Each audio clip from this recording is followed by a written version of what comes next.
So the first piece, so we're going to Colonial Americas, right? So we're going to the area of New Spain, Nueva España, right? Which a lot of people will call Mexico. And it is modern day Mexico, but if we're talking about it, right, during the 15th, 16th centuries, we should be calling it New Spain, not Mexico. Right, and it was the largest and richest viceroyalty of the Spanish Empire. This is just kind of the dry facts. So we'll be looking at Codex Mendoza. And so the frontispiece of Codex Mendoza, and this has been actually, there are PDFs of it online, so you can actually flip through the entire codex online, which is kind of great. And right, the very basic information that we know. Oh, just one thing, we met with the library folks and their rare books. Do you remember? Mm-hmm. They had several copies of this in our rare books department, so you could actually go over there and the gloves go through the Codex Mendoza. They aren't, of course, they're what, facsimiles? Yeah, I was like, oh yeah, they're facsimiles. There's only one, yeah, but they have facsimiles, yeah. And some of them are the size, the paper, I mean, so they're like really nice replicas of it. They're awesome. They actually come to your classes. I have them for free, and they can bring rare books, and the kids can look at these rare books too. So through the use, through Marriott, you actually have the resource. So those of you who didn't know, I didn't know. They make it like exactly how it is, the replicas. It's awesome. Oh, that's fantastic. I did not know that. So now I learned of a new resource in town. So we know that, right, this is, it's an Aztec piece. It was created between, there's a typo right there on my first slide, between 1541 and not 5,000 because it's the future, but 1542. So it took about roughly a year, right? This is around 14 years after the Spanish Conquest. It is believed to have been created for King Charles V, who was the Holy Emperor, Roman Emperor, and he was the King of Spain, right? They had all these fantastic titles back then. Just keep tagging on titles.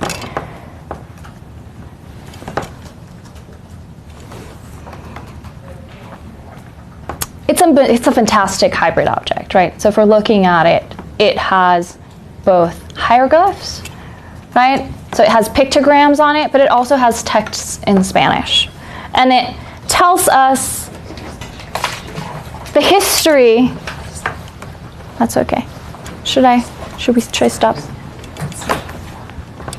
It tells us the history of their arrival to Tenochtitlan and current-day Mexico City.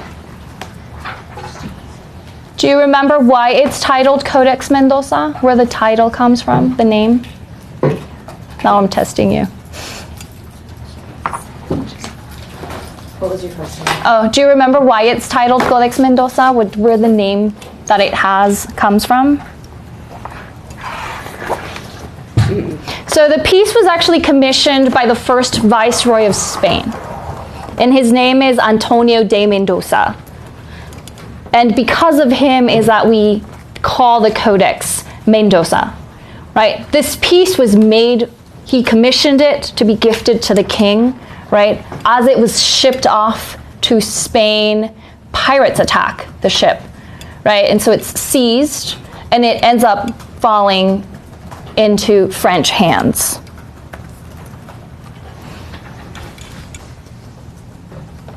And if we look at the very top, we see that there's a handwritten portion, right? And that's like the property of, right? We have a signature of André Thouret, who took over the book. So when we look at the image, it's divided into two main sections, right? Let's start looking at the image. Okay, so let's look at the center. Let's break down the center. Let's do our very basic formal analysis. So what do we see? So in the very smack center of the image, right? and it even leads us to it because there are these lines drawing us into the center, is the eagle on top of the prickly pear cactus. And the prickly pear cactus itself is growing out of a stone. And where have you seen this cactus and this eagle before? On the Mexican. Not Texas, Mexico. but the Mexican flag, right?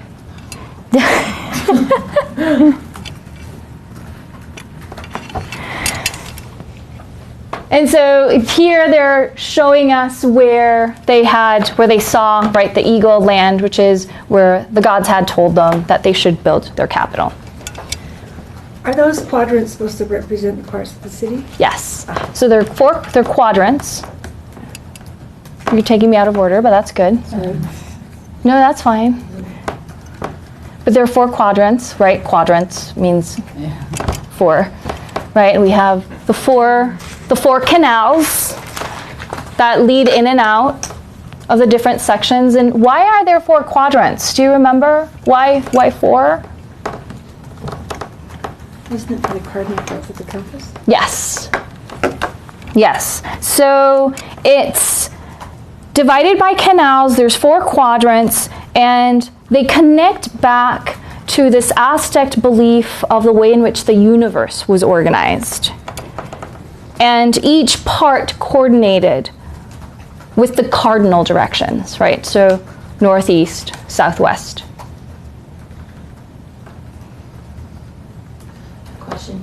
Yes. Can we go back to the where the cactus is growing out of the stone? Yes. You said that's where they believed that their gods told them where they had to develop their land. Yes. So they were going to settle there. Yeah. So, could you tell me like what the religion? What would I say to my kids? Like, because I can see them saying, "What gods?" You know, tell me about these gods. So the gods were. God damn it! I'm blanking out on the names. Huitzilopochtli. Did I pronounce that correct? I have him written down on oh, there he is, sorry. So, Huitzilopochtli, the hummingbird left, which means hummingbird left, was the deity that told the people that when they saw an eagle on a cactus, that they should build their city there. Haven't we seen Huitzilopochtli in other pieces too? Oh yeah, these are major deities. Okay. Yes. Yes. No, these are major Aztec deities that will be that will be coming up and up again. So that would have been the god that told them. Yes. So the god said basically, right? It'll be a sign, right? So there'll be a sign when you see an eagle on top of a cactus, and the cactus needs to be growing out of a rock, right? So we see the rock, we see the prickly pear cactus, and then we actually see the eagle. So that was the sign that this is where you're going to build your city, right? That's like the chosen land, or promised land, right? We hear similar tales in different mythologies and religions, right? You'll see this, and this is where you go. You know, in Utah, our students will connect to this is the place. Yes. Because that's what happened here. Yeah, that's why I was like the promised land, right? This is where we're going. This is where we're ending. This is where we're building our temple. This is an Aztec god. Yes. But this was a codex commissioned by the Spanish. Yes. So how does that, was this a sign, when you talk about the elders, are you talking about the Aztec elders and this is where they settled and then Spain, like? Okay, so what's going on in the codex is that they're writing down Aztec history and customs for the Spanish, right? So it's being commissioned by the Spanish, but they're writing down their history. Why? Yes, a lot of Aztec documentation before the conquest or the encounter, or whatever word you use, because a lot of people use different terminology, were destroyed, right? And so they're trying The Spanish are trying to document and recover what has been destroyed by them. Right? And they're documenting it into a book. And a book is being gifted to the king, right? As a showing of, these are your colonies. These are the people you possess now. And we have to keep this in mind a lot when we talk about these colonial objects. It is about ownership a lot of times. I mean, it's not the only thing, but a lot of times it will have to do with ownership. And was this kind of a symbolic ownership? Kind of. I mean, you're... Spanish kind of taking it. Yeah, I mean, this is their past, but now there are people. And so The images there. they're beautiful. So the cactus, right? The prickly pear cactus in Spanish is known as the nopal. And some of you have maybe eaten it. How would you spell that? Nopal. It's amazingly delicious to eat. And in Nahuatl, that translates to nochtli. The stone is telt. And that's where the Tenochtitlan comes from, right? That name. Can you spell the stone, the delt? For me? Oh. Stone is T-E-L-T.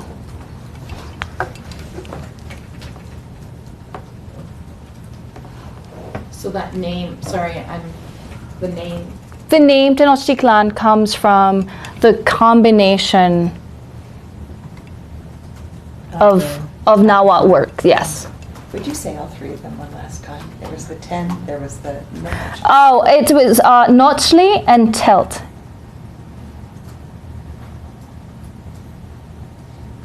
Okay. And what is Nochtli? Nochtli was cactus. Oh.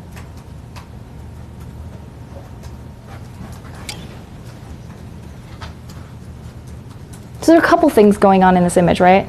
We're seeing the cactus and the eagle. So we know that that represents the promised land, the chosen land, right? We see that. We see the canals, right? It almost looks like a flag to us now. But we see the canals leading into the lands. We all already know that it's been divided into 4 quadrants. We see native vegetation growing, right? So it symbolized the maize or the corn, right? Which is one of the plants of the Americas, right? And it's an extremely important plant, vegetable in this region. And then we see important figures, right? These men that we're seeing here. See them? Their names have been written on them, on their clothing, by a priest that was bilingual, Spanish, Nahuatl. Right? So he's transcribed so that Spanish speakers know what's going on because they wouldn't understand the glyphs that we're looking at. If you look at the men, there's like a line that leads from them to a symbol next to them. Right? So this one here has like a foot with an arrow through it, and it seems like there's like a little rope. That's connecting, that glyph represents his name. So that's how you would be able to identify them. To a Spaniard, that would be unidentifiable. They wouldn't understand the glyphs, right? So the priest transcribes it for them. So do you see this guy, how there's a little line and a foot with something tied around the foot? That symbol next to him is his name, symbolizes his name. So are these the leaders of that area of the Yes. town? Yes, so these would have been, I guess, the elders that led, to use Utah language, the elders that led the people into the land, right? I guess an equivalent to Brigham Young. Okay, so Right. there's one over here on the left-hand side that has a person kind of in the fetal position with some sort of gear on his head. Do you see what I'm saying? Above Okay. the guy. So Far left. so there's So one. is that his name? Oh yes, that would be his name. Like this would be his name. And there's one figure that just doesn't quite look like the others, does he? Why is dark skin, dark faced? So there's one figure that has gray skin. You're looking, you're turning your heads. Any idea of who that might be? So that would actually be a priest. Oh, And what we're looking at is ash on his skin. And he also has a red ear, a bloody ear. And it would have been an offering, blood offering, right? So it's a connection between the ash and the blood. Which is also the connection with the skull right there, right? Which is also a connection with a skull. And we have the Templo Mayor. Do you see that little building on the very top? It's green and yellow. That would be where the Templo Mayor would have been.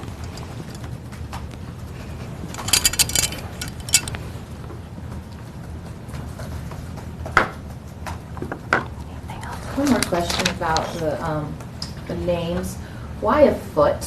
Why did they put feet there? Do you know? It's just, sorry. It would have just been the glyph for the meaning of the name.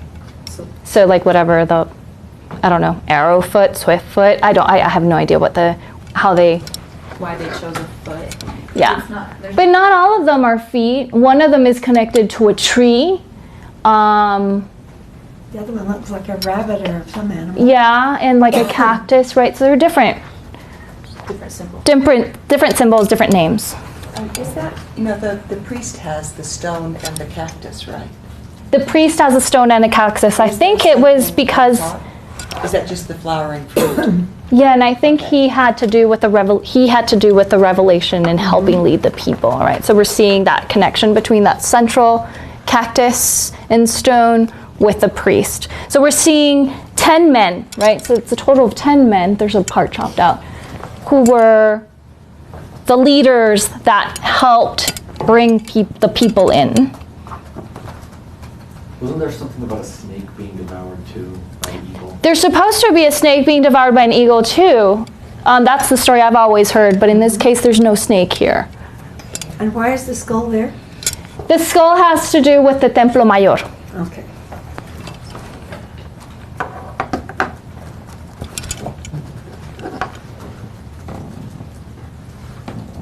So, here I wrote late Texcoco skull rack, which is what we're looking at. Tlompatli. I think there might be a related image in the AP curriculum to the skulls. Okay, so this was commissioned by, for the viceroy and stuff, but who actually did the drawings? Who did all the design and stuff? So the drawings were actually done by, it is not known if it was by a single person or by a group of people, but it was done by indigenous people or a person. So they did know the language, they did know the culture, they were doing... Yes. Okay.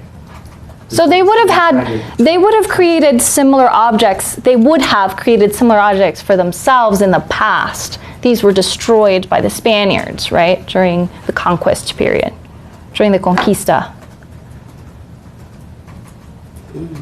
And this becomes kind of a hybrid object in that it's got their language, right, Nahuatl, and then it has Spanish transcriptions on top of it to make it legible and more understandable to a Spaniard. Because they would have been asking the same questions you are. Why does this guy have a foot tied to him, right? Why a foot? And so they transcribe, well, the foot is actually a symbol of his name, which translates to this. Could you please say and or spell the language again? It's right there. It's not here? Oh, I see. yes. So Tenochtitlan is the capital. Oh, okay. Yes. Nahuatl is the language. Huitzilopochtli is the god, right, that told them where they would build. And then Lake Texcoco is where the city is built, right, because it's actually built in the lake, which is interesting. That's why we have these canals. And then Templo Mayor was the central temple, the main temple, which is actually being depicted on the very top.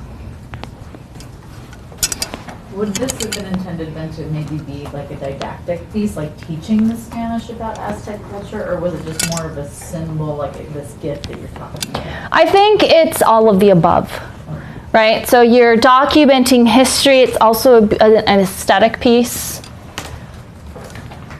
right? It's something that's actually really pleasing. It's very beautiful. Is there any special meaning to the trim and the little areas of the trim? The little trims are symbols of cosmology and religious beliefs.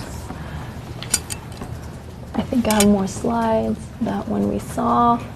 That one's the same one. They have circles around the edges in different formations. And it almost looks like counting or dates or. Yes. Looks as though it's numbers. The bottom part is probably the easiest part to read, I think. Or this. Oh, what is this? What under the rock then? If we're going to leave that. There's Shield? a shield that connects back to the bottom part. That has to do, well, connects and doesn't connect.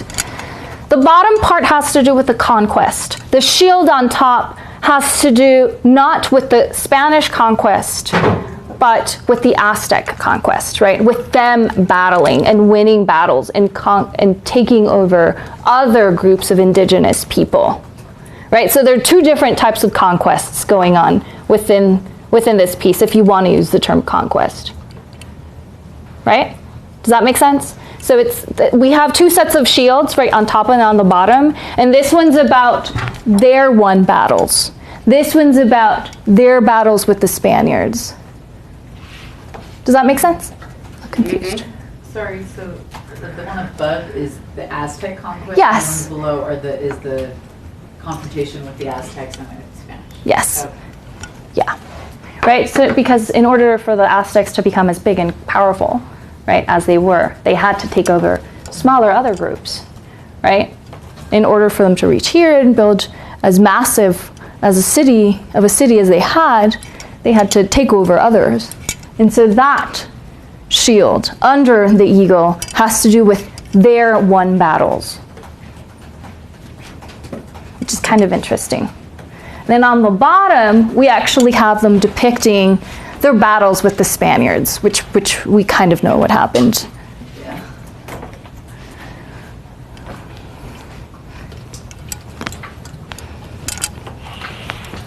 There. And the top you said is a "this belongs to me" statement. Yes. Isn't that funny? He wrote it through several of the pages. I don't know how many exactly, but if you flip through it, you'll find it on a couple of times. And the guy who owned it was actually the French king's cosmographer. Somehow it ended up in his hands.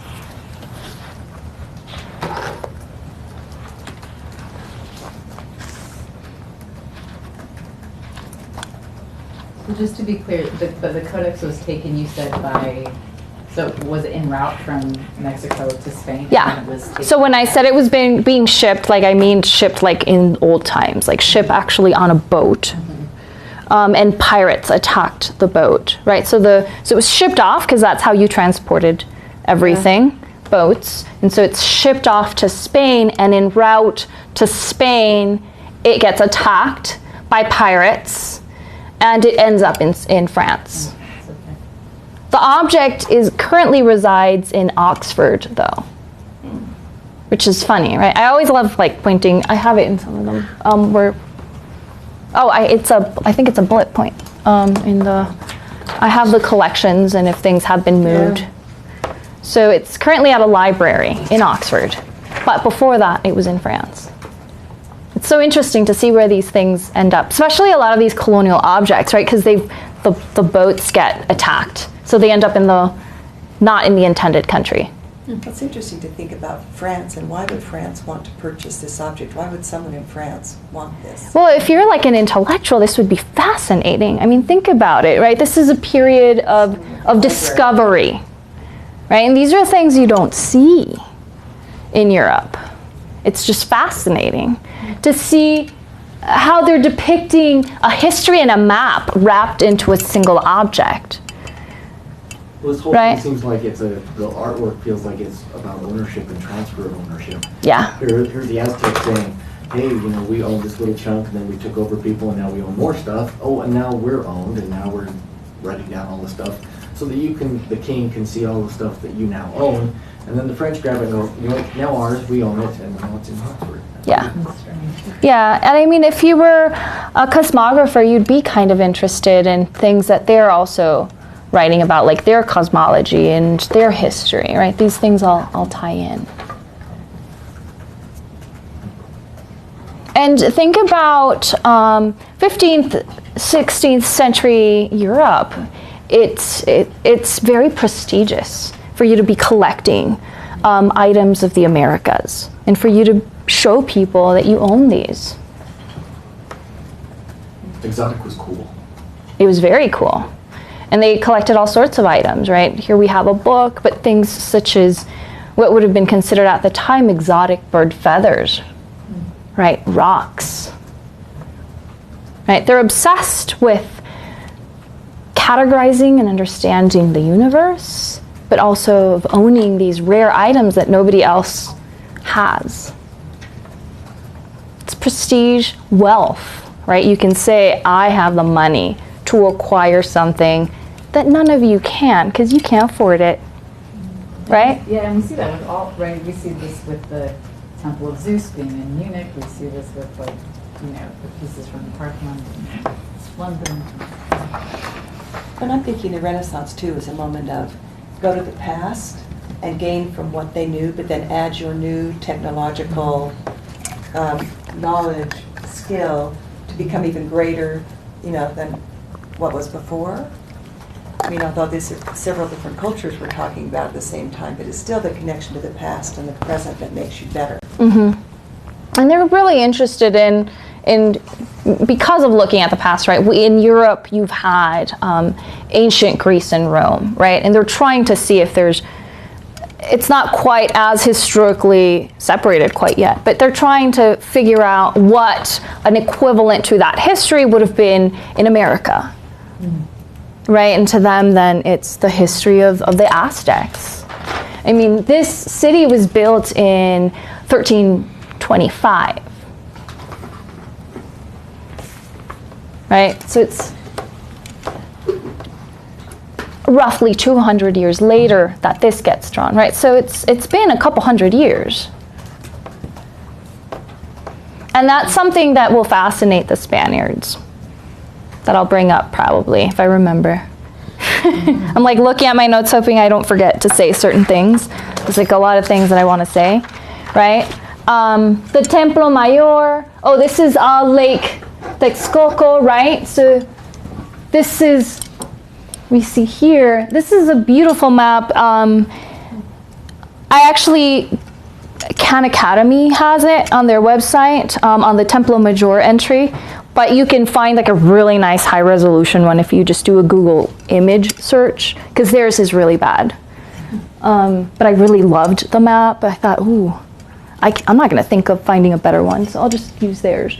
Right, so here we see, right, the formations, the land being connected. So think about Tenochtitlan as being similar to Venice, right? When we think of Venice and everything being connected by canals. Well, Venice was part of islands too. Yeah, so little islands. Yeah, so it's kind of very similar to Venice. In that it's not like a single land mass as we're used to seeing, right? Cities, usually it's a single land mass. But these would have been small. The lake, why is it not the size it used to be? It's been filled in. There's a city on top of it right now. That's a lot of water. Well, They used it for like irrigation, or is Well- that what happened to all of it today? 'Cause well, there were irrigation, there were floating gardens, but, well, the city of Mexico is built on top of it now. right. This is what's on top of it. Just filled it in. Yeah, You as know. far as I know, the city was built on the lake. This city is completely built on the lake, and to a point where the Spaniards will build on top of Aztec ruins, and people had forgotten about it. Right? They forgot that Mexico City is, and I hate using the word literally, but it actually literally is built on top of Tenochtitlan, right? And Templo Mayor is in the center of the city, and they didn't even know this. And it's a way of showing control and ownership, right? You destroy, and you build your things on top. And it's not because of lack of land, like we see in a lot of European cities. It's like, oh, there's nowhere to build, so we'll just build on top. But here, Templo Mayor was discovered when, in 1987, only in 1987 is that they realized that the Templo Mayor was actually in Mexico. So when did they build on top? What? They start building, the Spaniards just start building on So top of things. 1500s, they're already doing this. They're Probably, already yeah. I thought they this floated in Aztec stones and dropped them. They just kept doing it. Probably. Kept floating in. This happens throughout the whole world. Yeah. I mean, Jerusalem, can't really. Sometimes the own stones, the own stones from certain structures are used to build new ones. And you see that a lot in the Americas. Well, you'll have like a base of a building, you're like, that looks ancient. And then all of a sudden there's like new like concrete on top. And you're like, this just structurally doesn't make any sense to me. And you're actually just kind of seeing these layers of history right next to you, right? So they built the city on top, and I'm not going to talk much about Templo Mayor. It's not my area, but I want to bring in that you have a slide on it, and that you can bring these in together in class to compare, because Templo Mayor is included, right, in the Codex. You can remind students. Well, it actually comes. I don't know why it comes.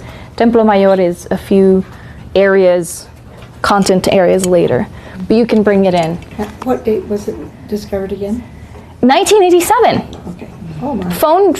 Phone company workers were digging and found something strange. Sorry.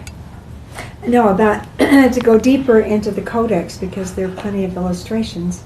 It's kind of, you just talk about the cover, or Well, so in your curriculum, you only have the front piece. That's what that's the required piece. But there are, I can give you, I wrote down some of the facts of the codex. So it is 71 pages long, broken down into 4 sections.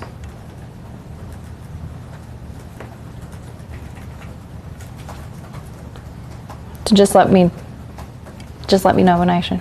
Next. Okay, so the first part is 16 pages, and it covers the history of the Aztecs from 1325 through 1521, and it discusses, right, so the founding of Tenochtitlan until the arrival of the Spaniards 1325 to when? to 1521, right, through the Spanish conquest, right? So it's that. And it lists the reign of the different rulers, Aztec rulers, and their conquests, right? And so that's why that shield was really important in this. Let me go back to the front piece, right? When we talked about object, right? They themselves are conquerors, right?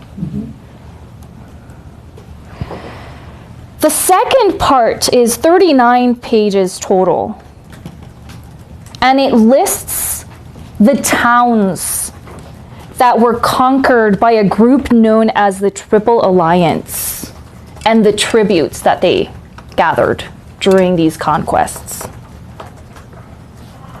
So the piece itself seems to be quite empowering about the history, right, of the Aztecs, of this as this conquering people.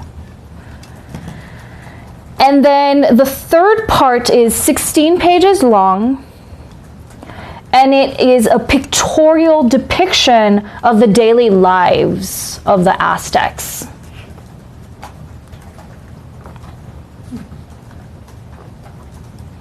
And then the last part, the fourth part, is 20 pages in length.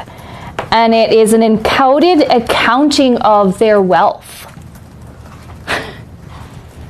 Isn't this fascinating? Now I've only seen the first few pages, but How you long can. was the last one? 20 pages. So 16 pages, 39, 16, 20. And this is just kind of a rough breakdown by experts. You can find the full codex as a PDF online, and some of you have mentioned actually seeing replicas of it here at the school. So the Templo Mayor is like the main sacred temple, right? And it wasn't just a single building, but it's considered like a precinct or an area, right? It had all these other shrines. But so this is the site where it's been dug up, and this is a replica, a model of it. That's at the National Anthropological Museum in Mexico City. So this would have been kind of the Templo Mayor campus.